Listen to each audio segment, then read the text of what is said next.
Bonjour à tous et bienvenue dans cette vidéo du jeudi. Aujourd'hui l'idée est de vous montrer un peu un côté behind the scenes de nos runs de parcours, comment on gère le côté caméra, technique en adéquation avec le runner dans l'architecture et comment les deux évoluent ensemble. On va vous montrer un peu point par point comment on gère ces deux aspects là pour créer des belles lignes de parcours comme vous avez pu voir dans Superdry et Kel, ces trucs là quoi. Voilà, donc là quartier Montparnasse, des super spots, de la brique comme on aime, c'est y part les gars, on y va. Toujours se balader avec ses 5 centimes fétiches. Moi c'est un peu comme Bixou, c'est les premiers 5 centimes que j'ai gagnés dans la vie.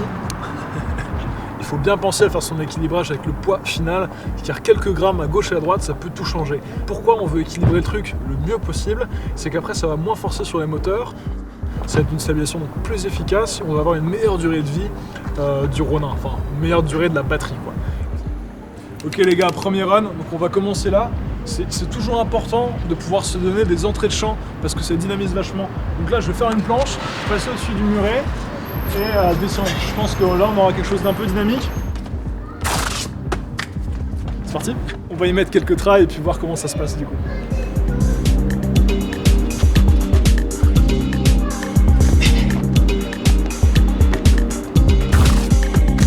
Bon, on vient de finir le plan tout en haut au 16 mm, là on va se retrouver en bas pour le raccord direct.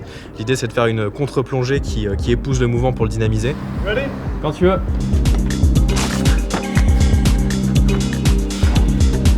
L'idée d'avoir un couloir étriqué quand on est au grand angle avec les perspectives un peu déformées, c'est que ça va donner une sensation de vitesse.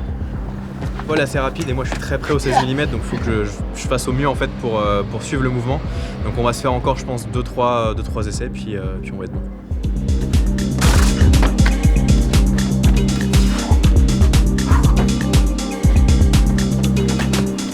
Là, Clem est derrière moi à l'échauffement.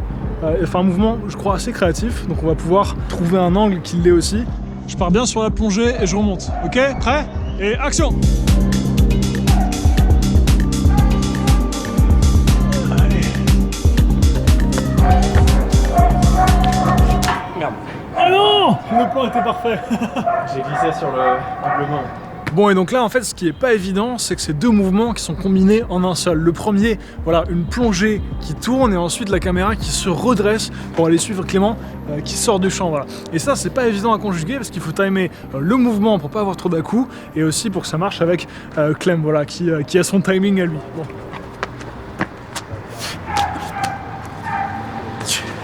On s'en refait un juste en courant, un en dessous.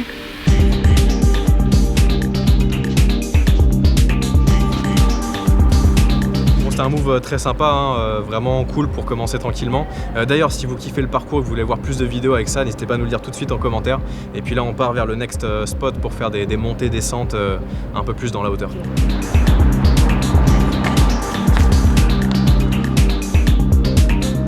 On s'est mis d'accord, je vais faire la montée, Paul va descendre. Très cool, il va falloir dropper un peu dans la fenêtre. Ça va faire taper le cœur, c'est pas non plus des hauteurs mortelles, mais on aime bien ce genre de move, donc c'est parti. C'est quoi ça? Ne vous inquiétez pas, reculez-vous un peu, vous verrez, d'accord? Merci. Et action.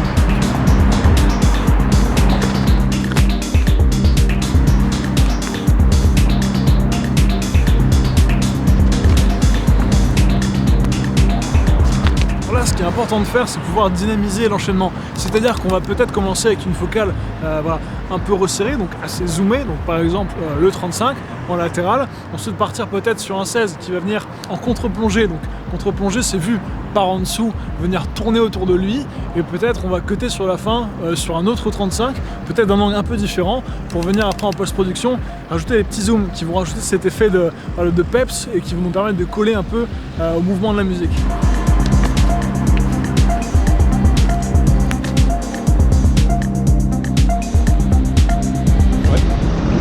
Pas un autre arrondissement, on pouvait faire ça.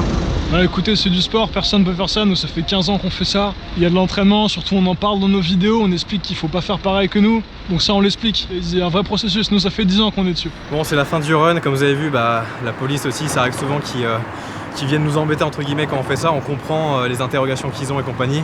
C'est toujours un peu chiant de devoir leur expliquer pendant une demi-heure ce que tu fais, pourquoi tu le fais, les raisons pourquoi tu fais tout ça. Surtout que la plupart du temps, ils sont ok avec nous parce qu'on fait du sport, on dégrade rien, etc. Mais voilà, c'est toujours un peu compliqué de faire ce genre de vidéo, c'est pour ça qu'on n'en fait pas si souvent et que ça prend beaucoup de temps, malheureusement. Ah, c'est bien ça. Tac, tac, tac.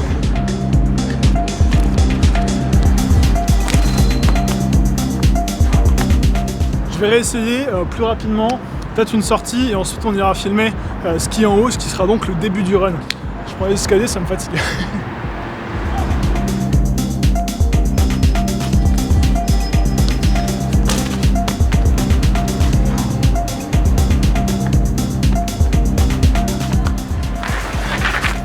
Un peu trop rapide.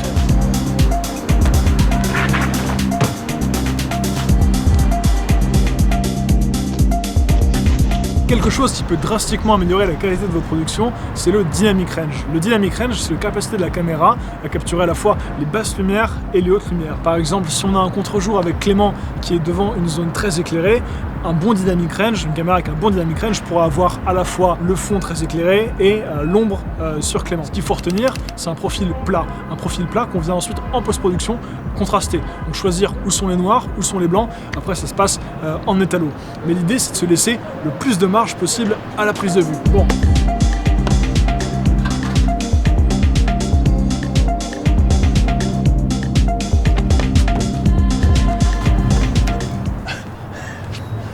Je me suis retrouvé la tête dans le mur.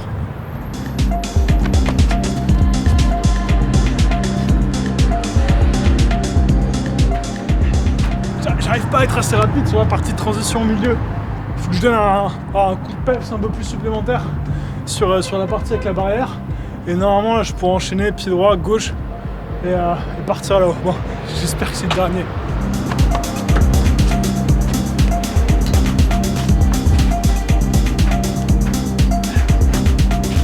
Fondamentalement, s'il y avait plusieurs opérateurs caméra, on aurait mis une longue focale peut-être en face. Une longue focale, c'est quelque chose d'assez zoomé. On aurait mis une longue focale en face pour être vraiment très resserré sur les détails de main. En fait, et si on suit le personnage qui bouge à travers son environnement et qu'on reste focus sur lui, ça va donner une impression de flou et de vitesse supplémentaire. Et ça peut être le petit trick pour pouvoir cutter et dynamiser les passages qui sont un peu longs, comme cette montée où je suis obligé de remettre un peu mes pieds pour pouvoir attaquer.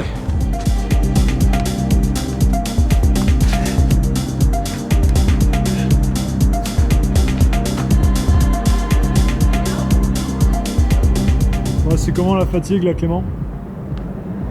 C'est dur. Ce qui est marrant, c'est que quand tu reprends le parcours, pour moi c'est les abdos qui sont cisaillés en premier. À croire qu'en escalade on s'en sert jamais. Alors là c'est un petit run sympa où je vais mettre un pied sur le, on va appeler ça une bite, pour choper le mur en face. Ce qui est compliqué, c'est que c'est glissant. Vous avez tous vu les vidéos de fail sur internet des gens qui ratent et qui se les prennent dans les couilles, donc ça va être très important de bien viser le pied.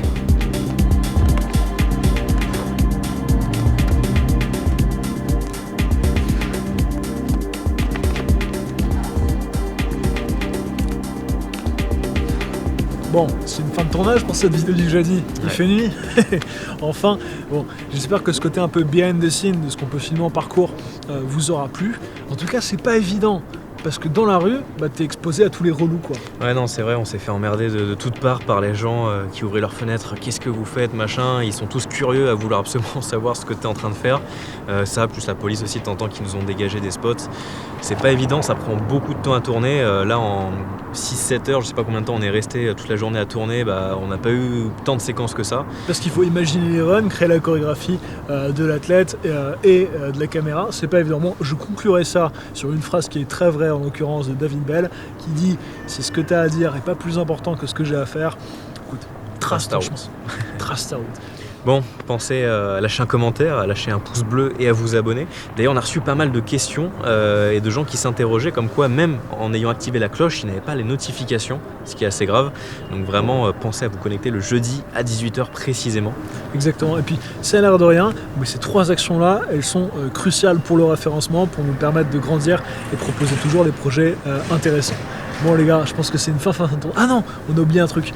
Pour les généreux donateurs, les tipeurs, parce qu'on a beaucoup eu la question, les photos sont téléchargeables en fin de mois. Carrément. Voilà, il y a donc dans la description, il y a tous les liens Tipeee, Utip pour nous soutenir si vous le voulez. C'est pas obligatoire. Bon, je pense que c'est une fin de tournage les gars. On vous embrasse, prenez bien soin de vous, entraînez-vous bien, portez-vous bien et on se voit jeudi. Ok ? Ciao.